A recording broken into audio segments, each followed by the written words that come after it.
So, Joe, we talk to solopreneurs all the time and time again, the biggest pain point is lead generation and finding those clients. And it's interesting because for a lot of solopreneurs, they don't really need that many. They just don't know how to get them. And I think there is an urban legend at this point that you need to spend a lot of money on marketing to get noticed. And yeah, you do have to pay to play for social a lot these days to get noticed. But that's if you're going the traditional social route. And today, I almost think the most effective marketing strategies are free. And I think it's just a matter of people understanding what those are. And at the root of it, the way to make your marketing as inexpensive as possible is to niche down and to understand your audience through and through better than any of your competitors, because then you won't spinning the wheel testing, because as a solopreneur, time is also money. And I think it all starts with just that firm understanding of who you're trying to address. Before I dive into some of my tactics, Joe, do you have anything you want to piggyback off with that? Well, I always say this, and I'll always say it because I so believe it. And I have refined it a little bit, but that secret of marketing, right? Build trust. I've added a second step, which is create resonance, right? Because I can trust somebody, but not really feel like they're for me. And then step 3 is inspire action. And then you repeat that, right? So I've kind of looked at this from the perspective of what are things I can do to build trust that are free?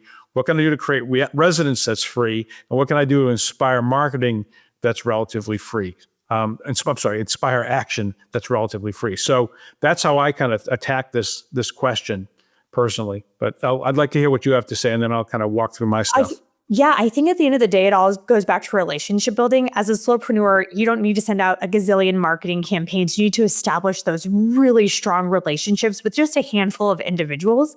So a free thing you can be doing online on social media is getting to know people and actually like really building relationships with people, not like, oh, I stumbled across your website and I'm an SEO person and I have recommendations. That's insulting. Don't do that. Or the other one I love is I've seen your posts on LinkedIn and you're a very interesting person with an interesting business, like completely generic. And I'm like, oh, okay.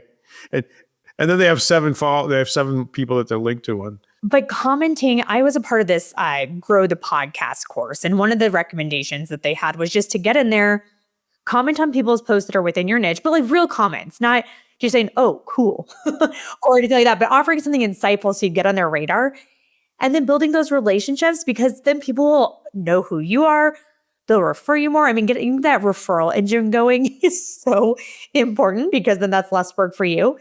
But also just even maybe starting your own community on social media. You don't need to do the standard post. The algorithms are constantly changing. But if you can curate an actual community on social media, whether that be Facebook or another platform, like we use Mighty Networks, and it doesn't have to be the main players, but just cultivating those communities, those relationships, that's all free. Building an email list, that's all free. Being a guest on a podcast is another great tactic. That's free. You don't have to, and if you niche down, you'll know what podcasts to go after, and that'll help you get your name out there. I think it's so easy for them to default to pay-per-click or PPC and get Google ads going or Facebook ads because it's kind of a low-hanging fruit. You can spend a lot of money in that way. The one thing, my one caveat, and this costs a little bit, but it'll save you a lot of money in the long run, is you can run a very inexpensive ad or 2 inexpensive ads, run an A/B test side by side for a week or 2, just to see your messaging and what resonates with people, not to necessarily convert, but just to see what kind of messaging resonates, and then use that in all of your other free tactics. There's just so much you can do. And if it's a time thing, that's where the niching down really gets important, because then you're not spinning your wheels on things that don't matter. You're focusing on what does, and you can allocate your time there. Right. Yeah. No, that's a good idea. I mean, you don't have to spend a lot on PPC in order to see which message is working better. That can be, under $100, you can probably answer that question. Yeah. If you notice. But the tricky part for me in that is that setting up those systems to target the right people is really the hard part, right? And And that's, they're I don't find those Meta ad studio or whatever, all these things to be particularly intuitive to use. So that's the hard part for me on that. But Yes.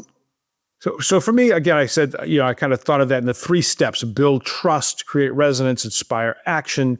So in terms of building trust, you can network in person or online, as you talked about. That's a really good way to meet people. As long as you're doing it right, you're not being the sleazy salesperson. You're going in and maybe, engaging with people, helping people. Those kinds of things are great. Referral programs, if they trust someone and that someone, recommends you, then, that can really build trust quickly. And, if it's seeing a referral program, you don't pay them until that person converts to being a customer, and then they get a little piece of it. So that's kind of free. The DIY public relations, we had the podcast with Simone Sauter. I don't know that she talked about how to do DIY public relations. That's can be free and very, very effective for building trust. And now creating resonance, social media is a really good way to do that, where you're going in and talking to people on social media, adding value, having real honest conversations. Then people go, oh, I like what that person says. Now they're, resonating. Content marketing, that's a great way to do that. If you write stuff that people like, then they go, oh yeah, Carly is somebody that I really like listening to. And on participating in online communities, as you talked about, there's a way to do that will really let people know that they like where you're coming from. So, but again, always keeping it not sleazy, not salesy, just kind of helping and being out there. And then inspiring action, if you're collecting those email addresses, like we always say, that can be used for that. You collaborate with other businesses, sometimes a cross promotion. You buy this, buy that at the same time. Free workshops and webinars, and we like to call them webinars, but things like that you can do that inspire people to then want to buy what you have because they're seeing something that's really helpful. So those are what I said about this. Those are the kinds of things you can do to really have an effective marketing program without spending a lot of money. And the only other thing I would say is if you have a little bit of a budget to spend money on ads and you're like, man, that's intimidating. I don't want to outsource to anybody. I just don't know what I don't know. And I still need to figure out who my audience is. Take that PPC budget and instead go buy a cup of coffee with a person that you think would be in your target market. And good one. Take their brain for 30 minutes. Just sit with them, get to know them, get to know what their whole life looks like, so that you can kind of allude to messaging outside of what you're selling. Do that with 4 or 5 people. See if there's any common interest, any common ground across them. You'll understand your audience more and you will spend less than if you did on PPC. So that's just another way to get to know your audience if that whole back end intimidates you. But moral of the story, 2025 does not have to be an expensive marketing year. It could actually be your most effective marketing year yet. You just need to niche down and build trust and inspire action. So, all right. listeners, thank you so much for tuning in. We would so appreciate that 5-star review. We would love it if you would subscribe on your favorite platform, including YouTube.